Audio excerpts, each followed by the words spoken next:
ఉచిత బస్సు పెట్టిరు కదా అమ్మ. ఉచిత బస్సు పెట్టినందుకు మీకు ఏమైనా లాభం ఉన్నదా?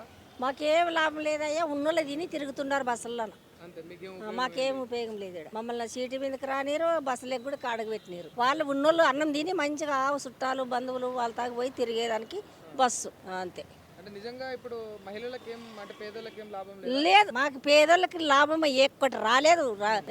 మన రెడ్డి వచ్చినాక, అంతేనా? ఆ, రేవంత్ రెడ్డి గారు రేవంత్ రెడ్డి గారు వచ్చినాక మాకు బీదోళ్ళు అస్సలు పట్టించుకోవడం లేదు. ఆయన ఎక్కడ చూసుకోవడం ఏం కథో, ఈ ఊడిసేటోళ్ళని అస్సలు పట్టించుకోవడం లేదు. మీకేం జీతాలు ఏం పెంచలేదా ఆయన వచ్చినాక? ఏమీ లేదు, రూపాయి లేదు. కన్న కష్టం చేస్తున్నాము, మమ్మల్ని లెక్కలేకేసుకోలేడు ఆయన. లెక్కలేకలేము, ఆయనకి దండం చేసి ఒక్క చూపు చూడు మమ్మల్ని. పని ఎవరైతే చేస్తున్నారో, ఎవరైతే తెల్ల కాది మీద నల్ల గీత వేసుకొని పొద్దులు నింపుకుంటున్నారో, ఎవరి ఇండ్లు అయితే నించుకుంటున్నారో, ఎవరి జోబీలు అయితే నిండుతున్నాయో వాళ్ళే చూసుకుంటున్నాడు.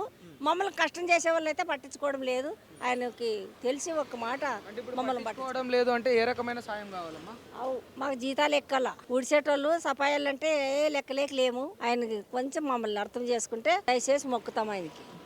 లేకుంటే కాదు. 27 సంవత్సరాలే చేయబట్టి మేము. 27 సంవత్సరాలు అవును, ఇదే పని ఊడ్చడమే. మొదట్లో ఎంత ఉండే స్టార్టింగ్ లో జీతం నీకు? 6,000 ఉండే, 6,000 4,000 ఉండే.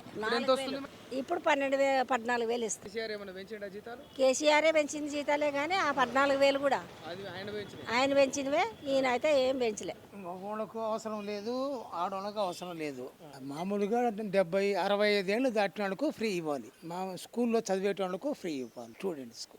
అంతేగాని అందరికీ ఫ్రీ ఇస్తే లాభం ఏముంది? ఇప్పుడు ఉద్యోగం మా కోడలే ఉంది, ఉద్యోగం చేస్తుంది, ఆమె ఫ్రీగా పోతుంది. దానివల్ల ప్రయోజనం ఎవరికి? గవర్నమెంట్ నష్టమే కదా. ఫ్రీ అనేది ఎంతవరకు ఇవ్వాలనో అంతవరకు ఇస్తే గవర్నమెంట్కి లాభం ఉంటుంది, ప్రజలకు ఉపయోగంగా ఉంటుంది. అందరికీ అవసరం లేదు. ఎవరికైతే తెల్ల కార్డు ఉందో కేజీ 60 ఇయర్స్ దాటిన వాళ్ళకు, స్టూడెంట్స్కు ఇంటర్మీడియట్ వరకు ఇస్తే గవర్నమెంట్కు మంచిగా ఉంటుంది, ప్రజలు బాగుంటుంది. మరి ఆడవాళ్ళకి ఫ్రీ ఇచ్చి మగవాళ్ళు దగ్గరించుకుంటున్నారు. గవర్నమెంట్ అట్లా ఉంది. అంటే పురుషులకు అవసరం లేదు అని అన్నట్టు ప్రభుత్వం ట్రీట్ చేస్తుందా? పురుషులు అంటే లేడీస్ ఏదో వారానికి ఒకసారి బయటికి వెళ్తారు. ఇప్పుడు ఎవరైనా పనికి వెళ్ళే వాళ్ళు అయితే, ఇప్పుడు ప్రతి ఒక్కరు డ్యూటీ చేసే వాళ్ళు అయితే బండి ఏదో ఒకటి ఉంటుంది. ఎవరైనా ఇంట్లో ఉండే పర్సన్ బయటకు వారానికి, మగవాడు రోజు వెళ్ళవలసింది. అందుకే మగవాళ్ళ దగ్గర ఫ్రీ లేదు. ఎక్కువ లాస్ వస్తుంది, ఎక్కువ మగవాళ్ళకి ఫ్రీ పెడితే లాస్ వస్తుంది. ఇట్లా అయితే ఆదాయం వస్తుంది కదా అని మగవాళ్ళకి ఫ్రీ లేదు.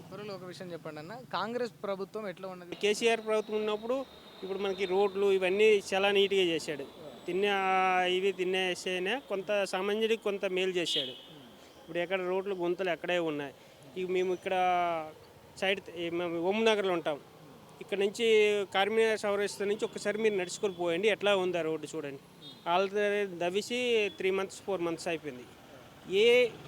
ఏ కంపెనీ ఓడైనా దవ్వినా ఆ కంపెనీ ఓడితేనే బాధ్యత తీసుకుంటే ఓకే.